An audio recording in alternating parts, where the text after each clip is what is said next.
En jus, en sorbet ou encore en poudre pour agrémenter salades et autres bols de céréales, l'açaï fait fureur depuis quelques années en Occident. Prisée pour ses vertus énergétiques et antioxydantes, cette baie, au goût oscillant entre le fruit rouge et le chocolat, est un pur produit de la mondialisation.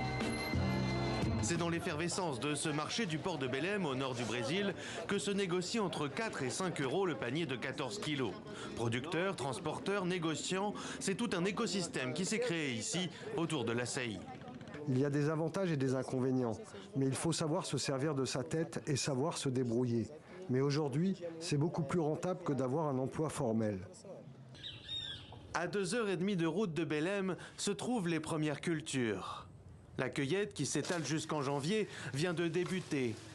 Ici aussi, l'açaï améliore le quotidien de toute une communauté, les quilombolas, ces descendants d'esclaves fuyant les plantations durant la période coloniale. J'ai pu acheter beaucoup de choses que je n'avais pas. Je n'avais pas de maison et grâce à l'açaï, je l'ai construite. Nous pouvons maintenant acheter des matériaux de construction que nous ne pourrions pas avoir si nous n'étions pas en saison de récolte. L'État du Pará concentre 90% de la production brésilienne. Mais l'expansion des cultures de l'açaï pourrait bien nuire à la biodiversité, provoquant la disparition de la faune et de la flore locale dans cette partie de l'Amazonie. Nous ne voulons pas seulement entendre les gens parler de l'Amazonie, de la préservation de sa flore et de sa faune, en oubliant qu'il y a des gens ici et qu'il y a des êtres humains ici qui ont besoin de gagner leur vie et d'avoir une bonne qualité de vie.